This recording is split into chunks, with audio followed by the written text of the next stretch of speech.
بسم اللہ الرحمن الرحیم۔ السلام علیکم ورحمۃ اللہ وبرکاتہ۔ ایک دفعہ سلطان صلاح الدین ایوبی رحمۃ اللہ علیہ اپنے کمرے میں آرام فرما رہے تھے، کیوں نہ کہ اس صبح وقت کے ساتھ سلطان صلاح الدین ایوبی رحمۃ اللہ علیہ بہت طویل سفر سے لوٹے ہوئے تھے۔ چند لمحوں کے بعد ایک سپاہی آپ کے کمرے کے دروازے پر آیا اور اندر آنے کی اجازت چاہی۔ سلطان صلاح الدین ایوبی رحمۃ اللہ علیہ چنانچہ کہ آرام فرما رہے تھے، لہٰذا اندر سے کوئی جواب نہ آیا۔ دروازے پر مامور محافظوں نے کہا کہ سلطان آرام فرما رہے ہیں، لہٰذا آپ تھوڑی دیر بعد آ جانا۔ وہ سپاہی آپ کا بہت وفادار سپاہی تھا، اس لیے اس کو بلا جھجک محافظوں کے سلطان کے کمرے کے اندر جانے کی اجازت ہوتی تھی، لہٰذا اس نے بھی سلطان کو جگانے کو مناسب نہیں سمجھا اور سلطان کے کمرے کے دروازے کے ساتھ بیٹھ گیا۔ وہ انتظار کر رہا تھا کہ جب سلطان صلاح الدین ایوبی رحمۃ اللہ علیہ بیدار ہوں گے تو تب ہی وہ اس سے ملاقات کریں گے۔ چند لمحوں گزرنے کے بعد سلطان صلاح الدین ایوبی رحمۃ اللہ علیہ کی آنکھ کھلی تو اندر کی حرکت سے معلوم ہوا کہ سلطان صلاح الدین ایوبی رحمۃ اللہ علیہ نیند سے بیدار ہو چکے ہیں۔ سپاہی نے اجازت چاہی اور آپ کے کمرے کے اندر چلا گیا۔ سلطان صلاح الدین ایوبی رحمۃ اللہ علیہ نے سپاہی کو کہا، ایسی کیا خاص بات تھی کہ تم اتنی دیر سے میرے کمرے کے باہر انتظار فرما رہے تھے؟ وہ سپاہی بڑا حیران ہوا کہ سلطان کو کیسے پتہ چلا کہ میں باہر انتظار کر رہا ہوں۔ سپاہی نے سلطان سے کہا، سلطان عظیم، آپ تو نیند میں تھے، آپ کو کیسے معلوم ہوا میں باہر کھڑا آپ کا انتظار کر رہا تھا؟ تو سلطان صلاح الدین ایوبی رحمۃ اللہ علیہ نے کہا کہ وہ انسان کبھی فتح سلطان نہیں بن سکتا جو سوتے ہوئے دیکھ نہ سکے، وہ کچھ نہ سن سکے، نہ کچھ محسوس کر سکتا ہو۔ وہی اصل میں فتح سلطان اور بہادر سردار وہی ہوتا ہے جو سوتے ہوئے سن بھی سکے، دیکھ بھی سکے اور محسوس بھی کر سکے۔ سپاہی بڑا حیران ہوا اور پھر سلطان نے کہا، اس سے پوچھا، بتاؤ کیا بات ہے؟ تو اس نے کہا، سلطان معظم شاہی حکیم صاحب آپ سے ملنا چاہتے ہیں۔ سلطان نے کہا، اجازت ہے، آپ حکیم کو اندر لے آئیں۔ سپاہی باہر گیا اور چند لمحوں کے بعد شاہی حکیم کو لے کر سلطان صلاح الدین ایوبی رحمۃ اللہ علیہ کی خدمت میں حاضر ہوا۔ سلطان صلاح الدین ایوبی رحمۃ اللہ علیہ نے حکیم سے پوچھا، حکیم صاحب بتاؤ کیا بات ہے؟ آخر مجھ سے ملنے کی تمہاری اتنی جلدی اور کیا ضرورت پیش آئی؟ تو حکیم صاحب نے کہا، حضور، ایک بات جو مجھے کئی دنوں سے پریشان کر رہی ہے، اس لیے سلسلے میں آپ سے بات کرنا چاہتا ہوں۔ سلطان صلاح الدین ایوبی رحمۃ اللہ علیہ نے اس سے پوچھا، بتاؤ کون سی بات ہے؟ تو اس نے کہا، سلطان عظیم، میرے حکیم خانے میں میرے ایک شاگرد جو کہ ایک خاتون ہے اور یہودی مذہب سے تعلق رکھتی ہے، اور لیکن اس نے اسلام کے بارے میں بہت کچھ پڑھا اور اسلام کے بارے میں بہت کچھ سکھایا، لیکن چند ایک سوال ہے جس کی وجہ سے وہ ابھی تک مسلمان نہیں ہوئی۔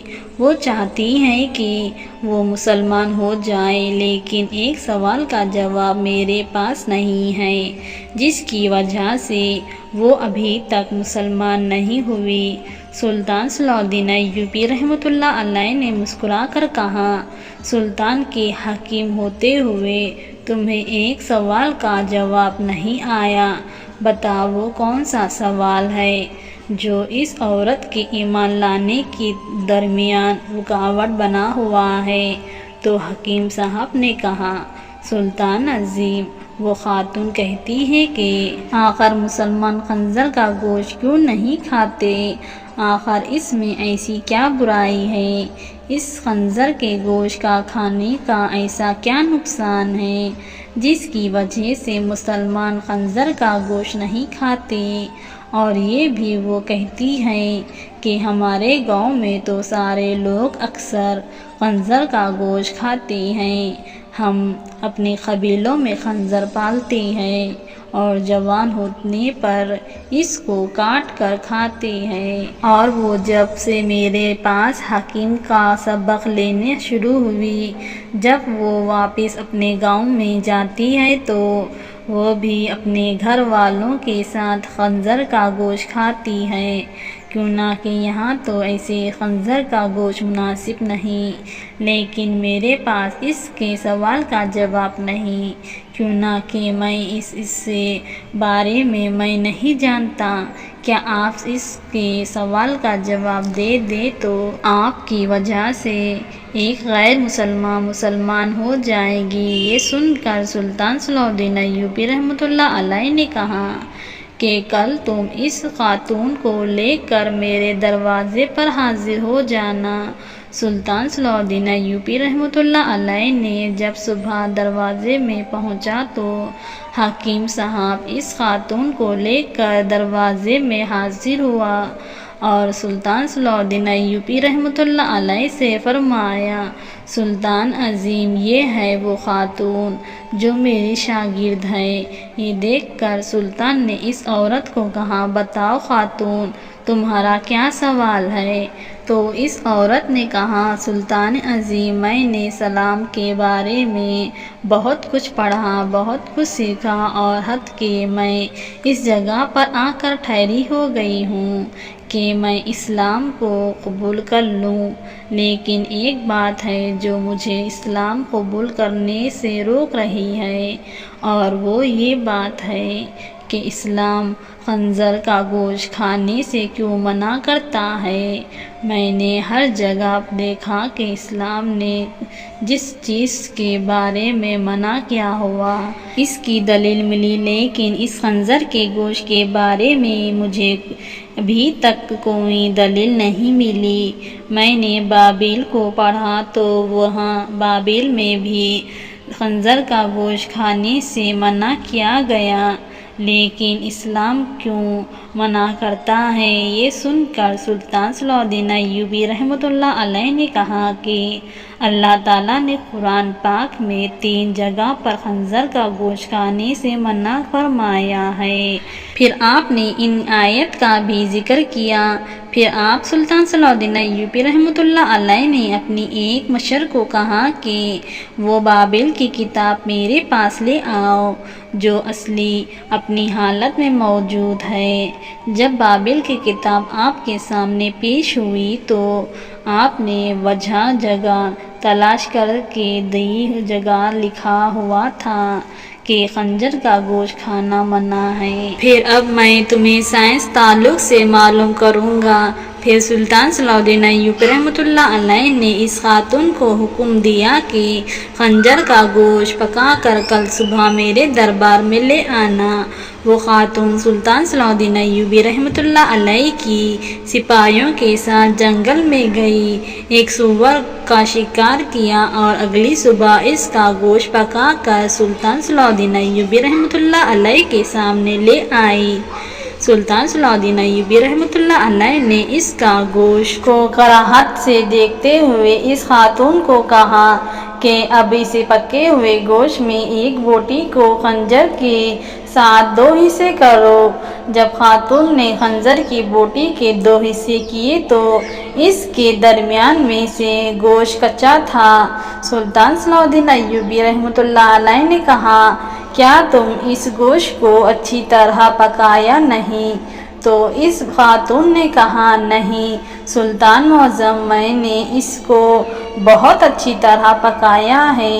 تو سلطان صلاح الدین ایوبی رحمۃ اللہ علیہ نے کہا کہ اب تمہیں سمجھ میں میری بات آ جائے گی کہ حرام گوشت چاہے تم اسے جتنا بھی اچھی طرح پکا لو، اگر کی تپش دو، لیکن یہ پوری طرح پکتا نہیں بلکہ یہ درمیان میں کچا رہ جاتا ہے۔ اب جب یہ تمہیں پیٹ کے اندر جاتا ہے تو بہت ساری بیماریوں کا سبب بنتا ہے، اس لیے اسلام نے اس کو کھانے سے منع کر دیا۔ آپ خود ایک حکیم ہیں، آپ خود دیکھیں کہ جو کچی چیز آپ کے پیٹ کے اندر چلی جائے تو وہ جا کر کتنے خرابیاں پیدا کر سکتی ہے۔ پھر سلطان صلاح الدین ایوبی رحمۃ اللہ علیہ نے اس خاتون کو کہا کہ اب میں سور کے بارے میں تمہیں کچھ بتانا چاہتا ہوں۔ پھر سلطان صلاح الدین ایوبی رحمۃ اللہ علیہ نے کہا کہ یہ سور جس جگہ رہتا ہے اپنے ارد گرد کے انسانوں کی بھی گندگی کھا جاتا ہے، اس کے اکثر خوراک بہت ہی غلط ہوتی ہے، اور دوسری بات یہ ہے کہ یہ سور واحد بے شرم جانور ہے کہ جب اس کی مالدیہ نے اس کی بیوی کے ساتھ جب کوئی دوسرا سور جنس تعلق قائم کرتا ہے تو یہ خوش ہوتا ہے اور فخر محسوس کرتا ہے۔ یہ واحد جانور ہے جس میں اتنی زیادہ بے شرمی بھری ہوتی ہے۔ آپ خود دیکھیں ایسی جانور کا جب آپ گوشت کھائیں گی جس کی بنیاد غضب سے بھری ہوئی ہے تو وہ تمہیں کیا فائدہ دے گا۔ یہ بات سن کر وہ خاتون سلطان صلاح الدین ایوبی رحمۃ اللہ علیہ کے سامنے جھک گئی اور کہا کہ سلطان عظیم، آپ مجھے اپنی ہی زبان سے کلمہ پڑھا دیجیے۔ سلطان صلاح الدین ایوبی رحمۃ اللہ علیہ نے اس عورت کو کلمہ پڑھایا اور تمام دربار اللہ اکبر کے نعرے لگائے۔ سبحان اللہ۔ امید کرتی ہوں آج کا یہ ہمارا واقعہ سلطان صلاح الدین ایوبی رحمۃ اللہ علیہ کے بارے میں تھا، آپ کو پسند آیا ہے تو ہماری ویڈیو کو لائک، ہمارے چینل کو سبسکرائب کرنا مت بھولنا۔ اب مجھے اجازت دیجیے، اللہ حافظ۔